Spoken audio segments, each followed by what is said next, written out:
Parliament నియోజకవర్గాల వారీగా Congress party Zoom meeting ప్రారంభమైంది. ఈ సమావేశంలో టీపీసీసీ అధ్యక్షుడు మహేష్ కుమార్ గౌడ్, ఏఐసీసీ ఇన్ఛార్జ్ మీనాక్షి నటరాజన్ పాల్గొన్నారు. ఎంపీలు, పార్లమెంట్ ఇన్ఛార్జీలు, ఎస్ఐఆర్ పార్లమెంట్ అసెంబ్లీ కోఆర్డినేటర్లు సమావేశంలో పాల్గొన్నారు. ఒక్కో పార్లమెంట్ నియోజకవర్గ పనితీరుపై నేతలు సమీక్ష నిర్వహిస్తున్నారు. బీఎల్ఏల పనితీరు, బూత్ల వారీగా జరుగుతున్న ఎస్ఐఆర్ ప్రక్రియతో పాటు పలు అంశాలపై చర్చిస్తున్నారు. ఇక ఇదే అంశంపై మరింత సమాచారం మా బ్యూరో చీఫ్ శేఖర్ లైవ్ లో అందిస్తారు. శేఖర్.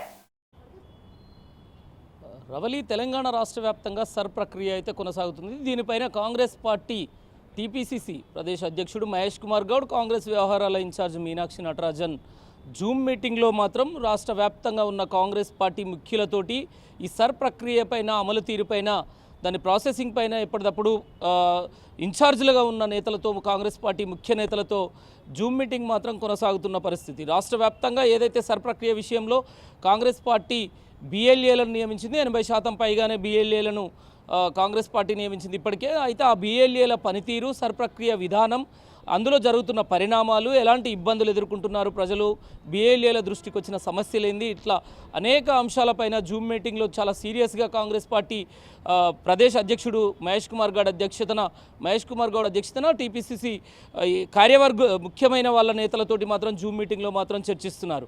అయితే సర్ ప్రక్రియ వల్ల అక్కడక్కడ రాష్ట్రంలో ఎక్కడైతే ఇబ్బందులు ఎదురవుతున్నాయో, బిఎల్ఓలు ఇంటికి గడపకు వెళ్తామని చెప్పిన నేపథ్యంలో కొన్ని చోట్ల వెళ్లకుండా వాళ్ళు ఎక్కడో ఆ విలేజ్లో కానీ ఆ ప్రాంతంలో ఎక్కడో ఒక ప్లేస్లో మాత్రమే ఉంటూ అక్కడే ఏదైతే ఎన్యూమరేషన్ ఫామ్స్ ఇవ్వడానికి వాళ్ళని అక్కడికే ప్రజల్ని పిలిపించే విధంగా కొంతమంది అక్కడక్కడ కూర్చుంటున్నారని పెద్ద ఎత్తున విమర్శలు వస్తున్నాయి. అంతేకాకుండా వాళ్ళ ఇళ్ల దగ్గరికి వెళ్ళి నేరుగా ఆ క్యాండిడేట్లకు ఎన్యూమరేషన్ ఫామ్లు ఇవ్వడంలో బిఎల్ఓలు అంత ఉత్సాహంగా పనిచేయడం లేదని కూడా పెద్ద ఎత్తున విమర్శలు వస్తున్నాయి. ఈ నేపథ్యంలో బిఎల్ఏల పాత్ర ఎలా ఉండబోతుంది? ఇప్పటికే ఈ సర్ ప్రక్రియ పైన కాంగ్రెస్ పార్టీ అనేక మార్లు శిక్షణ తరగతులు కూడా, వాటికి సంబంధించిన శిక్షణ తరగతులు ఏర్పాటు చేసి కాంగ్రెస్ బీఎల్ఏలకు ఎలా వ్యవహరించాలి, ఎలా అలర్ట్గా ఉండాలి ఈ సర్ ప్రక్రియ అనే అంశం పైన వాళ్ళు పెద్ద ఎత్తున గాంధీ భవన్ వేదిక కూడా శిక్షణ తరగతులు కూడా కొనసాగించారు. దానికి సంబంధించిన శిక్షణ కూడా పూర్తి చేశారు. ఈ నేపథ్యంలో ఈ సర్ ప్రక్రియ రాష్ట్రంలో కొనసాగుతున్న నేపథ్యంలో ఎలాంటి ఇబ్బందులు ఎదుర్కొంటున్నారు, అందులో అంటే ప్రాక్టికల్గా ఎన్యూమరేషన్ ఫామ్లో వాళ్ళు ఫిల్ చేసే విధానంలో కావచ్చు, వాళ్ళు 2002 ప్రాతిపదికన ఐడి కార్డు, ఆ ఓటర్ ఐడి కార్డు చూపించే విధానంలో కావచ్చు, ఎక్కడ పొందుపరిచే విషయాల్లో ఎలాంటి ఇబ్బందులు ఎదుర్కొంటున్నారు ప్రజలు, నేరుగా బిఎల్ఓలే పూర్తి చేస్తున్నారా, ఆ ఫామ్స్ని, ఎన్యూమరేషన్ ఫామ్ని వాళ్ళే ఫిల్ చేస్తున్నారా, లేదంటే కాంగ్రెస్ కార్యకర్తలు బిఎల్ఏలుగా ఉన్న వాళ్ళు కూడా పూర్తి చేస్తున్నారా, ఫిల్ చేస్తున్నారా అనేది అనేక అంశాలపైన జూమ్ మీటింగ్లో చాలా సీరియస్గా తీసుకొని దీన్ని ఏమాత్రం ఎమరపాటుగా ఉన్నా కూడా సర్ ప్రక్రియ వల్ల కొంత ఇబ్బందులు ఎదుర్కొనే అవకాశం ఉంది, ఓట్లు కోల్పోయే అవకాశం ఉంది. అంటే 100 మంది డబల్ ఓట్లు ఉన్న వాళ్ళు తొలగిపోయిన ఇబ్బంది లేదు, కానీ ఒక నిజమైన ఓటు హక్కును కోల్పోకూడదు. ఆ ఓటర్దారుడు ఖచ్చితంగా తన ఓటు హక్కును కోల్పోకుండా చర్యలు తీసుకోవాలి, దాని పట్ల జాగ్రత్తగా ఉండాలి.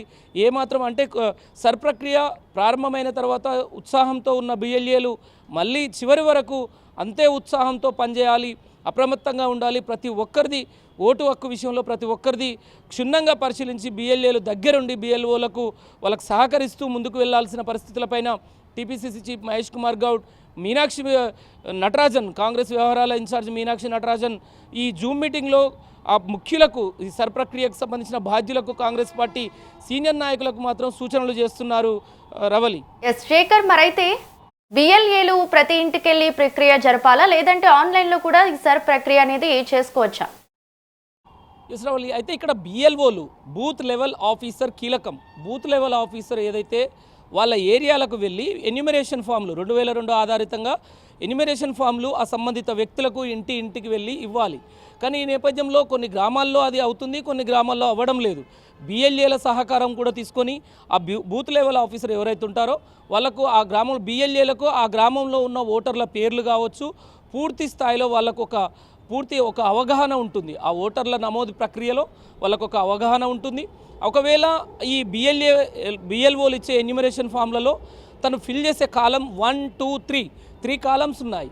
ఈ నేపథ్యంలోనే ఇక్కడ కొంత కన్ఫ్యూజ్ అవుతున్నారు అని చెప్పేసి ఈ జూమ్ మీటింగ్లో కాంగ్రెస్ శ్రేణులకు వాళ్ళు దిశానిర్దేశం చేస్తున్నారు. అంటే బిఎల్ఓలకు ఎవరైతే పార్టీల పరంగా అటు టీఆర్ఎస్ కావచ్చు, కాంగ్రెస్ కావచ్చు, బీజేపీ కావచ్చు, బిఎల్ఏలు పార్టీలకు వాళ్ళకు సంబంధిత వ్యక్తుల్ని బిఎల్ఏలుగా పార్టీలే నియమించుకున్నాయి. అయితే ఆ బిఎల్ఏలు బిఎల్ఓలకు సహకరిస్తూ నిజమైన ఓటర్లు ఎవరు, అందులో ఈ ఊళ్ళో ఉంటున్న వాళ్ళు ఎవరు, బయటికి వెళ్ళిన వాళ్ళు ఎవరు, చనిపోయిన వాళ్ళు ఎవరు, కొత్తగా ఓటు నమోదు చేయించుకోవాల్సిన వాళ్ళు ఎవరు, కొత్తగా పెళ్ళయి ఆ ఊరిలో ఉంటున్న వారికి, ఆ కొత్తగా పెళ్ళైన వారికి గతంలో వాళ్ళ నాన్న ఓటు ఎక్కడ ఉంది, ఏ నియోజకవర్గంలో ఉంది, ఆ నియోజకవర్గం సంఖ్య ఏంది, ఆ ఓటర్ ఎపిక్ నెంబర్ ఏంది, ఇవన్నీ ఆధారాలను బిఎల్ఓ పూర్తిగా ఆ ఎన్యూమరేషన్ ఫామ్లో ఫిల్ చేయాలి. ఈ విషయాలపైన బిఎల్ఏలు కూడా వాళ్ళ సహకారం అందిస్తే ఆ ఊళ్ళల్లో ఏదైతే బిఎల్ఓలు తిరుగుతున్నారో వాళ్ళకు పూర్తి స్థాయిలో సహకారం చేసినట్లుగా అవుతుంది. కనుక బిఎల్ఏల పాత్ర కూడా చాలా కీలకంగా ఉంది. పార్టీలో అసలైన అంటే పార్టీ పరంగా కావచ్చు, ఊళ్ళో కూడా ఆ ఓటర్లు ఓటు హక్కును కోల్పోకుండా ఆ ఊళ్ళో నివసిస్తున్న గ్రామ ప్రజల పేర్లు వాళ్లకు చాలా ఈజీగా అవగాహన ఉంటుంది. కనుక బిఎల్ఏల సహకారంతో మాత్రం ఈ సర్ ప్రక్రియ ముందుకు వెళ్ళడానికి దోహదపడుతుంది. కనుక బిఎల్ఏలు ఏ మాత్రం ఎమర్పాటుగా ఉన్నా, బిఎల్ఏలు కనుక అబ్జర్వేషన్ లేనట్లయితే ఆ ఓటు హక్కును కోల్పోయే ప్రమాదం ఉంది. కనుక బిఎల్ఏల పాత్ర కీలకం. కనుక బిఎల్ఏ 1, బిఎల్ఏ 2 లెవెల్లో కాంగ్రెస్ పార్టీ అందుకే శిక్షణ తరగతులు ఇచ్చింది. అది మరి పూర్తి స్థాయిలో ఆ బిఎల్ఏలు నియమించిన బిఎల్ఏలు పనిచేస్తున్నారా లేదా, వాళ్ళకి ఎలాంటి సూచనలు చేయాలి అనేది మరొకసారి ఆ రివ్యూ చేసుకోవడానికే కాంగ్రెస్ పార్టీ ప్రదేశ్ అధ్యక్షుడు టీపీసీసీ అధ్యక్షుడు మహేష్ కుమార్ గౌడ్ అధ్యక్షన ఈ జూమ్ మీటింగ్ అయితే కొనసాగుతున్నది. రవలి. Thank you Shekhar.